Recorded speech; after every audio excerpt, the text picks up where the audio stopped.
A'udhu billahi minash shaitanir rajim. Bismillahirrahmanirrahim. Allahun e falenderojmë, selavatet dhe selamet Muhammedit alayhi salam ja dërgojmë. Pas një pauze për shkak të Ramazanit, rikthehemi me ligjëratat tona javore, të cilat mbahen në ditën e shtunë në xhamin tonë. Pasi që nuk kemi tashmë një seri ligjëratash, të cilat do t'i mbajmë, atëherë ne kemi përzgjedhur që t'i trajtojmë përpara juve, derisa të zgjedhim diçka të caktuar, me mbajt ligjërata të përgjithshme me tema të ndryshme të cilat e shohim se burojnë prej tyre mësime të mëdha dhe përfitojmë ne si besimtar shumë. Ligjëratën që sot e kemi të përgatitur për ta mbajtur përpara juve vllazni është dhe ka të bëjë me sirën e pejgamberit alayhis salam, pra me historinë profetike. Kjo ndërlidhet me periudhën fillestare të ardhjes së pejgamberit sallallahu alaihi wasallam në Medinë. Pra dihet se pasi Allahu azza wa jalla ka kumtuar lajmin për pejgamberin alayhis salam se ai është profet, e ka bërë që një pjesë të jetës së tij si profet, si pejgamber, ta jetoj në Mekë, në vendlindjen e tij, dhe një periudhë tjetër të kohës ta kaloj në Medinë, në vendin ku do të urdhërohet më vonë për të bërë hijret. Në Mekë sa kishin jetuar si musliman, pra prej ardhjes së shpalljes, kjo kohë ka zgjatur 13 vite, që pejgamberi alayhis salam i ka thirrë njerëzit në dinin e Allahut azza wa jall dhe i ka ftuar në islam.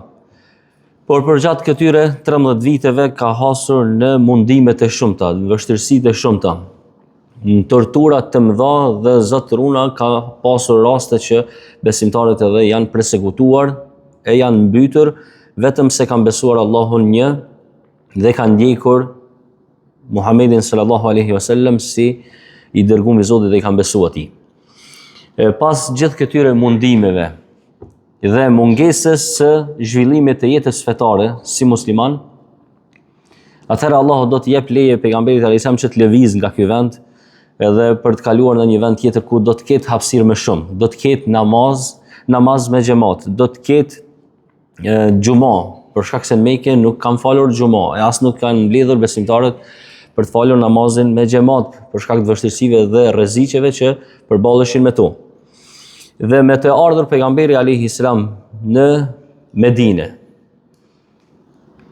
tema jonë e sotit është kjo: cilat janë punët e para të cilat i dërguari sallallahu alaihi wasallam i ka bërë posa ka rrinë në Medinë. Dhe përse janë kaq të rëndësishme për neve sot si besimtar, punë të cilat pejgamberi alayhis salam i ka bërë në momentin që ka rrinë në Medinë. Do ta shohim inshallah gjatë kësaj ligjërate se çfarë mësimesh të mëdha do të nxjerrim nga kjo temë me lejen e Allahut të lartësuar. Ka pika të ndryshme apo ka gjëra të ndryshme që pejgamberi alayhis salam në fillim i ka bë. Mirpo ne do t'i shkoqisim 3 prej tyre të cilat kanë qenë të rëndësisë së lartë dhe të veçantë. E para prej tyre është ndërtimi i xhamisë. Pra, pejgamberi alayhis salam kur ka ardhur në Medinë, është ndalur në vendin Kuba. Jo që jeni kanë numre dhe ata që kanë qenë në haxh e kanë pasur ku është xhamia Kubas. Këtu pejgamberi alayhis salam është ndalur disa ditë, aty ka qëndruar tek një fes dhe ka bërë ndërtimin e një xhamie që quhet xhamia e Kubas. Pra punën e parë që ka bërë ka qenë kjo. Pasi ka kaluar nga ky vend dhe ka hyrë në vendin në të cilin do ta ndërtonte xhaminë e tij, që është xhamia sot e pejgamberit alayhis salam, dhe pranë kësaj xhamie do ta ndërtonte shtëpinë e tij. Mirpo, ajo që është interesante, pejgamberi alayhis salam nuk ka filluar kur ka ardhur pranë në Medinë, tek vendi ku do ta zhvillonte jetën e tij, ta shetutje, nuk ka filluar me ndërtimin e shtëpisë së vet. Por fillimisht ka filluar ndërtimin e xhamisë së tij, që njihet pra xhamia e pejgamberit alayhis salam, sot që edhe ne jemi kanë xhaminë të cilën namazi ka një vlerë tjetër nga xhamitë e tjera përveç se në Mekë që shpërblimi është më i madh, 100.000, në Medinë. Një namaz i falur do të shpërblehet përndërit e pejgamberit alayhis salam, Allahu do të jep vlerë të çmuar këtij vendi dhe kësaj xhamie, dhe namazi brenda saj dhe në këtë xhami do të vlerësohet tek Allahu sa 1.000 namaze kudo tjetër në botë. Pse ishte kaq e rëndësishme ndërtimi fillestar, pra me nis këtë punën e parë me e bë ndërtimin e xhamisë.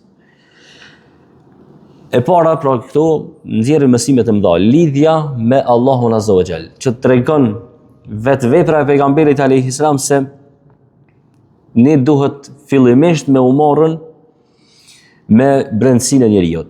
Kur zemra është e shnosh, kur ne rregullojmë brendësinë e besimtarit, atëherë edhe veprimet e tij do të jenë në rregull. E kush e përmirëson, kush e rregullon brendësinë e besimtarit, zemrën e besimtarit, e përmirëson dhe e rregullon imani. E ku kultivohet imani, ku rritet imani, edhe ku njeriu merr energji për ta adhuruar Allahun Azza wa Jall më shumë, në xhami. E për këtë arsye, pra, kjo është pjesa e parë dhe puna e parë që pejgamberi alayhis salam e ka bërë në Medinë, për shkak se prej xhamisë buron imani. Prej xhamisë forcohet imani. Me çka?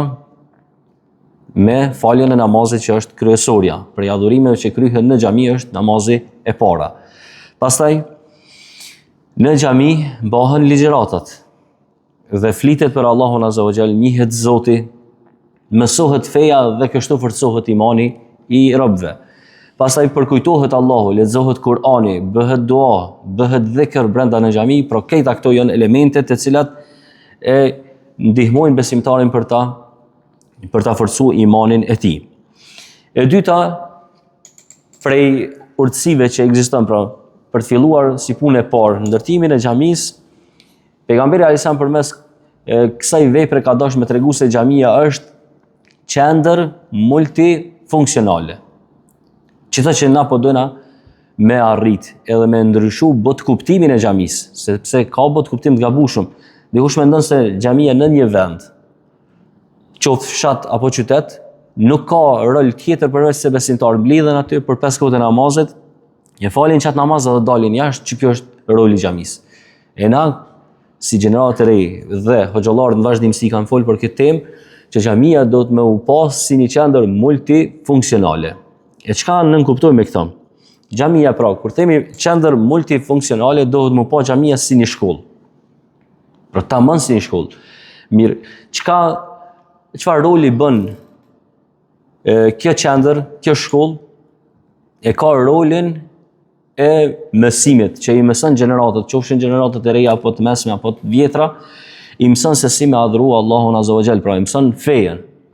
Krahas kësaj mësohen edhe gjërat e jetesës. Pra xhamia në të kaluamën është, edhe që dihet edhe në popullin tonë, që xhamia është fryzuar edhe për mësimin e njohurive të tjera të diturisë, pra nuk ka pas vetëm qëllimin e futjes në xhami, domethënë me qëllimin për me mësu fen, por ka pas edhe raste që është mësu edhe shkencat e tjera brenda saj, dhe kjo s'ka kur gjë të keqe në ta. Pastaj me termin vend multifunksional kemi qëllimin që me shërby xhamia si një qendër sociale. Çka nënkupton kjo qendër sociale? Pra, brenda kësaj qendre, njerëzit e njohin njëri tjetrin. Për çata edhe emri El Jami', pra xhamia, që na e quajmë kështu, e ka kuptimin e tubimit. Tubimit të njerëzve. Mirë, pse Allahu Azza wa Jall i ka thënë besimtarëve që duhet me shku në xhami dhe me i fal 5 kohët e namazit në ta. Dhe ka motiv profetik, thënie profetike, që beki e stimulon besimtarin që i thotë se kushdo që vjen në xhami për të falur namaz shpërblehet sa 27, disa transmetime, disa të tjera 25. Pse që ky motivim me ekzistu? Qëllimi është se me ardhmë të bu njerëzit dhe me u njoft mes vete. me njoh mes vete. Dhe ne çdo herë kemi thonë se ka rëndësi se ku njihemi. Një vëlla musliman i cili vjen në xhami dhe njihesh ti në xhami me to dhe krahas kësaj falesh në një saf me to. Nuk ka mundësi që çaj me tralltu. Por kjo është rregull. A ndodhe kundërta, mirë po na nuk kemi të realizuar ato që xhamia e promovon. Edhe ka një defekt, ka një tmet që dikush vepron apo bën diçka tjetër nga ajo që xhamia e promovon. Për këtë arsye pra njohja ekziston. Njohja kur njerëzit vinë në xhami, njihen mes vete dhe hiqen ato urrëtiet, hiqen gjërat të cilat nuk i përkasin vëllezërve musliman. Pastaj me qendër sociale kemi për qëllim ndihmën, dhe ndihma nënkupton që xhamia duhet me u po edhe si një vend ku njerëzit orientohen, tamam tipike sikur qysh është duke ndodhur në xhamin tonë, elhamdulillah. Pra, shkon një njeri i cili ka nevojë për gjëra esenciale të jetesës ose për gjëra të cilat i nevojiten atij dhe familjes së tij dhe orientohet tek xhamia për shkak se e din që xhamia do t'i bëjë zgjidhje. Dhe këtë rol duhet me lut çdo hoxh me këshillin e xhamisë dhe me njerëzit të cilët e përbëjnë atë shumicë në atë xhami. Duhet pra patjetër që me pas edhe këtë qëllim xhamia dhe këtë funksion dhe duhet me i ndihmu mi dalë në ndihmë njerëzve në nevojë dhe familjeve të cilat kanë nevojë dhe orientohen tek xhamia. Pastaj pra prej kuptimeve që bërë qendër sociale është edhe bashkimi i njerëzve dhe kjo bëhet me namaz. Pastaj si një qendër multifunksionale, xhamia ngërthen në vetje edhe vend i vendimarrjes. Çka nënkuptojmë me këto? Me këto nënkuptojmë se në kohën profetike kështu ka pas figurim dhe kështu ka funksionu xhamia e profetit Muhammedit sallallahu alaihi wasallam. Që në xhami janë mbajtur takime të njerëzve, ka pasur diskutime mes tyre dhe shkëmbim idesh dhe tamam sikur në kohën e sotit pra xhamia i kanë ngjasu një farë parlamentit ku njerëzit janë mbledhur aty dhe kanë marrën vendime në dobi të shoqërisë. Njëkohësisht me këto vendimarrje ku po themi se xhamia ka edhe këtë rol, e kemi për qëllim se xhamia ka pasur edhe rolin si një gjykat, ku njerëzit janë orientuar, kanë ardhur tek i dërguari sallallahu alaihi wasallam dhe janë gjykuar, kanë kërkuar gjykim mes tyre.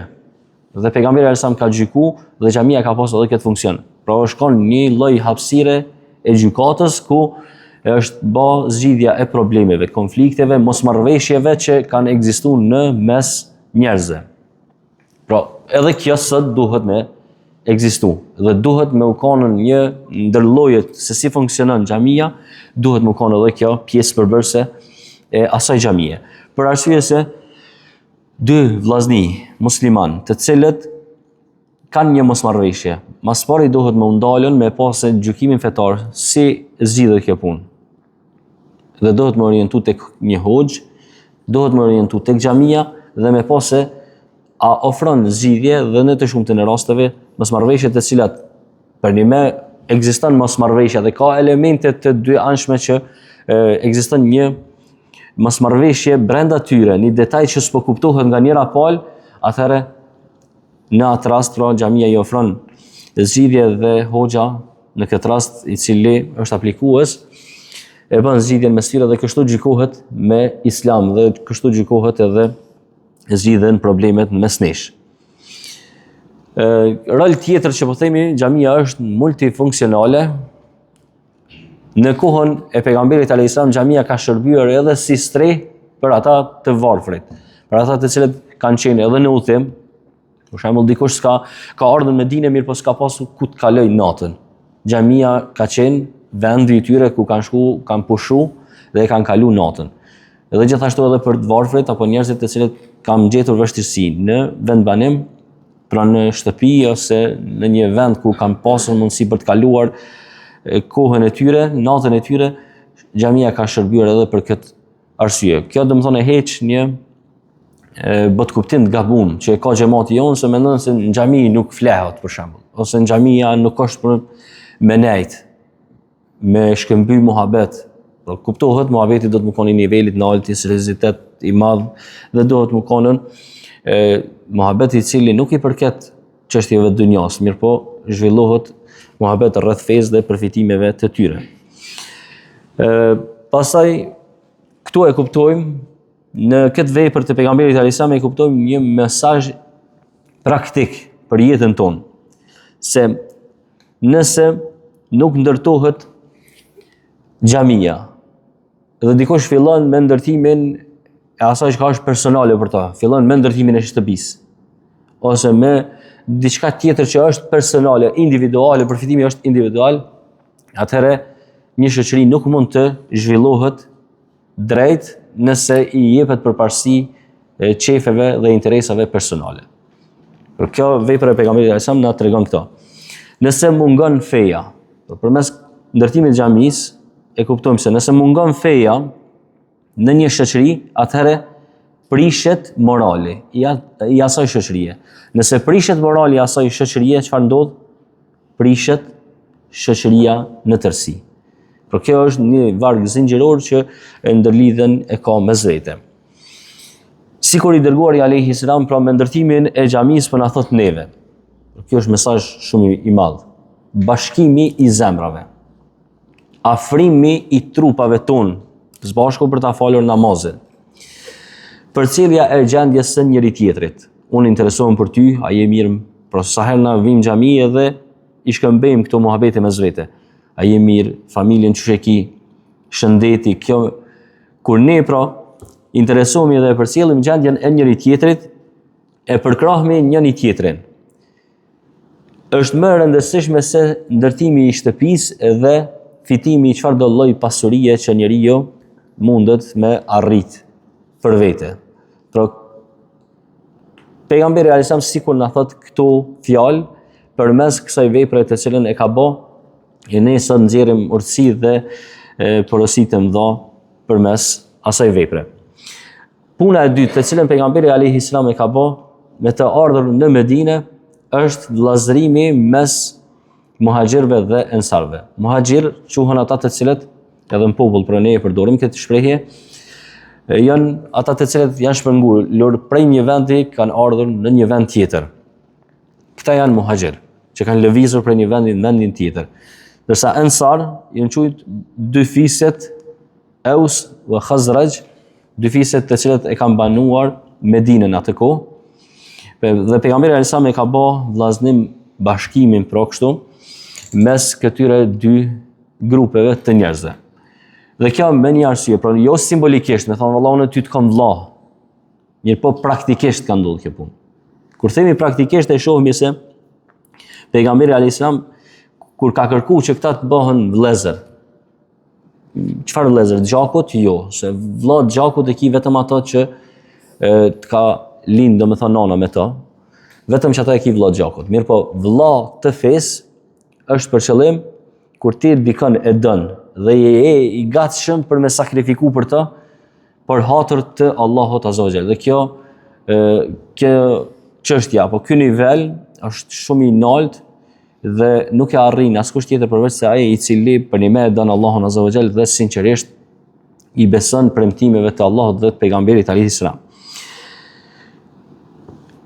Pejgamberi alayhis salam pra ka kërku prej kësaj ceremonie, ta quajmë kështu, kur e ka bë vllaznimin mes tyre, ka kërku prej tyre që me e nda pasurinë me njëri tjetrin. Ka kërku prej tyre që me nda edhe vendbanimin, shtëpinë me njëri tjetrin. Dhe me nda çdo gjë që kanë pasur ensarët, me nda përgjysëm me muhaxhirët. Dihet se kur janë largu njerëzit kur kanë bë hijret, muhaxhirët prej Mekës janë largu me frikë dhe s'kan pasur mundësi të marrin me vete pasuritë të cilat i kanë lënë në Mekë, sepse ata kanë pas qëllimin që vetë është urdhëruar pejgamberi alayhis salam dhe njerëzit që kanë besuar të lëvizin, të bëjnë hijret, Allahu e ka kërkuar prej tyre këta, ata kanë pas për synim me realizu urdhrin e Allahut dhe kanë lënë në Mekë pasuritë shumëta. Ka prej tyre që kanë lënë edhe familjet e tyre me qëllimin që me ju bindë Allahut dhe të dërguarit të tij. Kanë lëvizur dhe ka pas për tyre që ju bëha dhe të varfër, kur gjë s'ka pas përpara vetes. Por kanë shkuar në Medinë duar thot. Dhe këto është kërku pra që ensarët të tregohen zemërgjerë. Dhe këta e kultivon besimi, imani, zemërgjërsinë e kultivon. Për që ata kur e shohim dikush që ka pras me të madhe, atëherë ka një defekt që këtu njëri e sheh se nuk është bashkë besimi në rregull, sepse besimi nuk e kultivon kooperacinë, por e kultivon zemërgjërsinë. Pse ishte kjo vepër kaq e rëndësishme kur pejgamberi sallallahu alaihi wasallam erdhi në Medinë, pse me bë vllaznimin e njerëzve muhaxhirëve dhe ensarëve. E para është eliminimi i dallimeve. Për me ju tregu krejt njerëzve, krejt besimtarëve, në atë kohë se nuk ka rëndësi as për ardha tek Allahu, as pasuria e as fisi, por ka rëndësi vetëm kush imani, besimi të cilën njeriu e ka në gjoksin e tij. Që kjo edhe Allahu azza wa jall ka thonë në ajet të Kuranit se inna akramakum indallahi atqakum. Më i miri prej jush është ai i cili është më i devotshëm tek Allahu. Pastaj e dyta është shërimi i plagëve të vjetra. Shërimi i plagëve të vjetra. Dy fiset të cilat e banonin Medinën, fisi Aus dhe Khazraj, këto dy fise në të kaluamën, përpara se me ardhi pejgamberi alayhis salam në Medinë, këto ishin në luftë mes vete. Por kishte konflikte, mosmarrëveshje dhe konflikte të përgjakshme mes tyre. Edhe këto fitile të fitnes në të shumtën e rasteve mes tyre i kanë futur jehudit. Në të shumtën e rasteve. Dhe kur erdhi Islami i bashkoi këto dy fise dhe i largoi këto përçarje që kanë ekzistuar mes tyre. Pastaj kemi çështjen tjetër që buron pra nga ky veprim i pejgamberit alayhis salam, ne nxjerrim një mësim të madh që kur e shohim se ka kërku nga ensarët t'i ndajnë pasuri vëllezërve të tyre që janë shpërngulur për hatër të Zotit, kanë ardhur në Medinë, muhaxhirëve, e shohim se këtu e kemi një model shumë të madh të ekonomisë. Edhe mos me i keq përdor njerëzit të cilët tregohen zemërgjerë. Çfarë ndan, domethënë ensarët për muhaxhirët thanë ne ndajmë gjysmën e pasurisë. E pejgamberi sa kërkonte që shembull filani me filanin të bëhen vëllezër. Dhe në moment që pranonin një gjë të tillë atëherë ndahej pasuria e atij ensarit, ndahej përgjysmë me personin tjetër që ishte nga muhaxhirët. Dhe ensarët ishin çaq bujar, çaq zemërgjerë që dëshironin t'i ndanin gjithçka që kishin përgjysmë. Mirë po, për shembull plantacionet e hurmeve, muhaxhirët nuk pranuan që t'i dorëzohen përgjysmë t'i mshohet tokës, edhe gjysmën e trupave të hurmeve t'i merrshin muhaxhirët, gjysmën t'i merrshin ensarët. Pra kush kishte plantacion. Ata nuk pranuan një gjë të tillë. Që kjo është mos me keq përdor njërin e mirë që kallëzohet bujar. Po thanë na nuk pranojmë që këto të kalojnë në pronësinë tonë. Por po e bëjmë kështu. Po e ndajmë fitimin që del nga këto trupa të hurmeve, po e ndajmë përgjysmë. Dhe kjo është një mësim i madh që sahabët, të cilët ishin të ardhur nga Mekka, nuk ishin njerëz që i keq përdorin njerëzit të cilët i mirëpritën. Cilat janë mesazhet që nga ky veprim i pejgamberit alayhis salam, nga kjo punë e dytë që pejgamberi alayhis salam e bën në Medinë, cilat janë mesazhet që ne i nxjerrim, mësimet e cilat ne i nxjerrim sot si besimtarë. Shoqëria nuk mbahet pa solidaritet. Çto duhet me kuptu mirë, shumë mirë. Nuk ka një shoqëri e cila mbahet, ruhet dhe shtohet dashnia mes tyre nëse nuk ka solidaritet me njëri tjetrin. Nuk ekziston një shoqëri e tillë. Pastaj egoizmi e shkatërron bashkësinë. Imagjinoni nëse ishin treguar ensarët egoista, që më thonën, që shmërim na pasurinë, babe babgjëshe kemi trashëgu, edhe këtë pasuri unë çfarë mundi kum bë për me arrit, sa vështirësi e tjera. Imagjinoni të ishin treguar egoista veç për veti, më thonë, na nuk na intereson kjo gjendje, çfarë kish ndodhur? Ai shkriju bashkësia islame, bashkësia e muslimanëve në Medinë, s'kish mund të realizu. Por Islami direkt e lufton egoizmin, por çata është keq si besimtar, nuk të ka hije si musliman me u kon tankohën egoist, unë duhet, unë kam nevojë, unë kështu. Nuk është prej tiparit të besimtarit një gjë e tillë. Besimtari i vërtet, mësimi tjetër që e nxjerrim, besimtari i vërtet i ndihmon të tjerët, nuk përçan dhe nuk urrejn. Këto janë tiparet e besimtarit. Pra, i ndihmon të tjerët, nuk përçan, nuk shtin fitnë mes besimtarëve dhe nuk ka urrejtje për besimtarët e vërtet. Nuk ka urrejtje. Mësimi tjetër është se pejgamberi sallallahu alaihi wasallam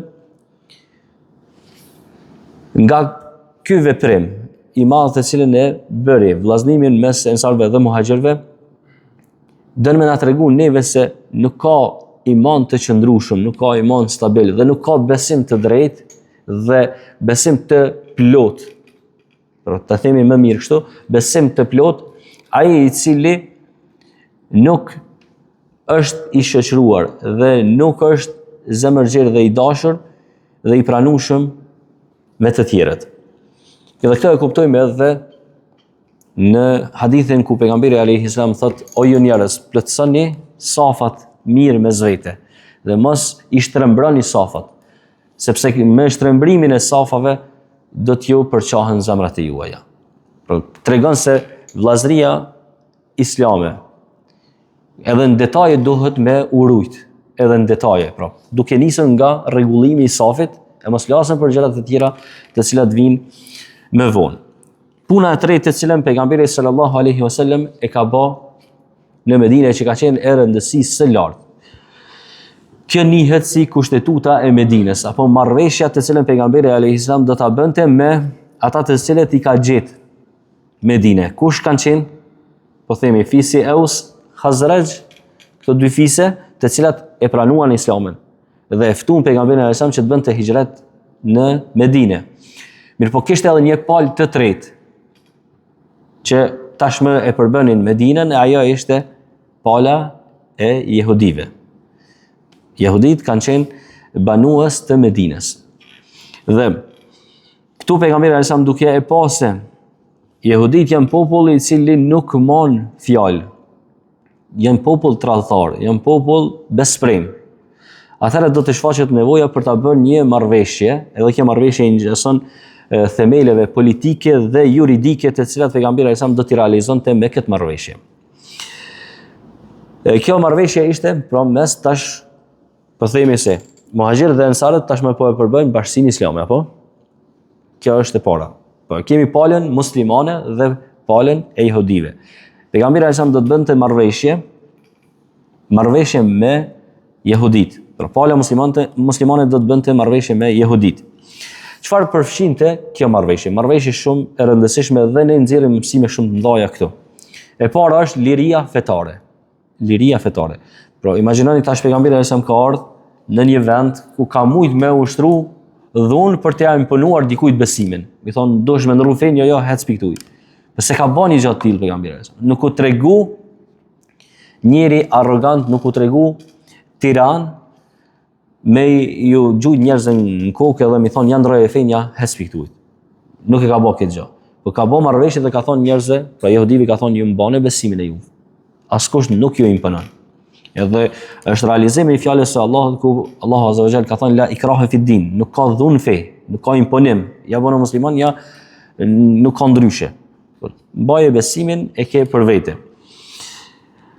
Secili pra ka qenë i lirë ta praktikonte fenë vet dhe nuk ka pas detyrim. E dyta çështje të cilën e ka përfshi kjo marrëveshje është siguria kolektive. Dhe kjo ka qenë shumë e rëndësishme.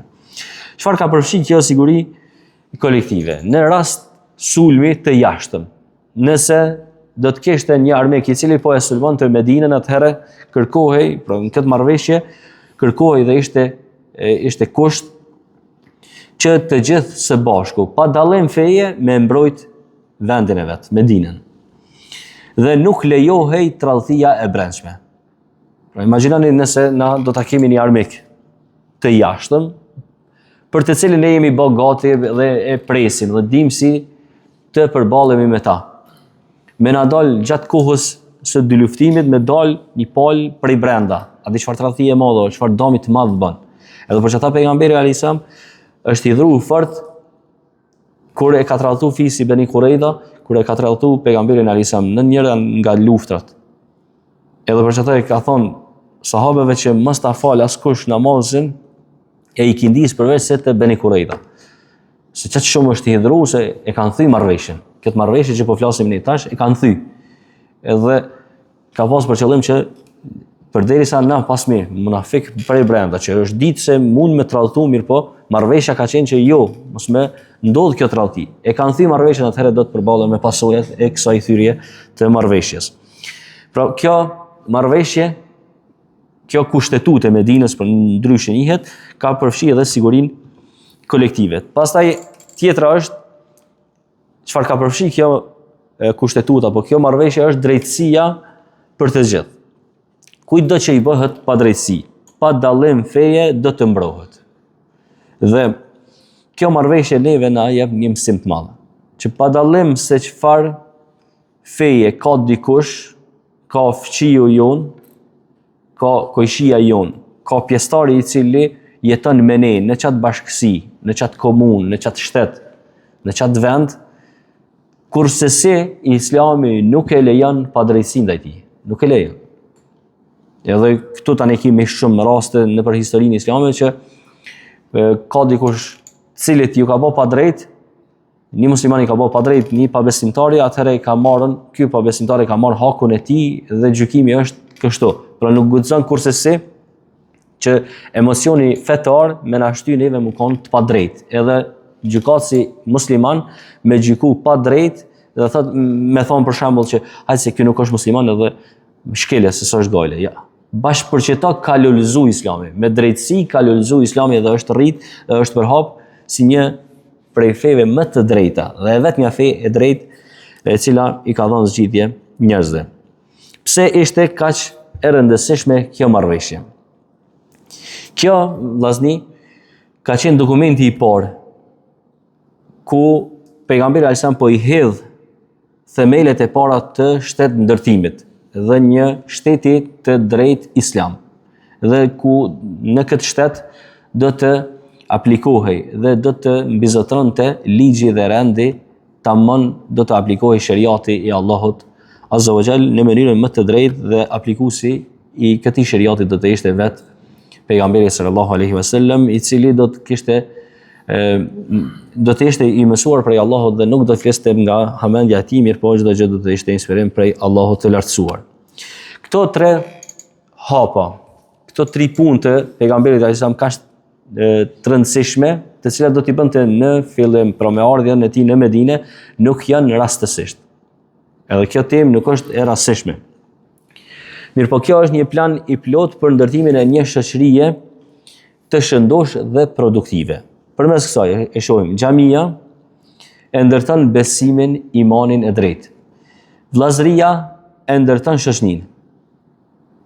Për ndërlidhja është mirë me majme. Dhe marrveshja ndërton drejtësinë dhe shtetin e duhur islam.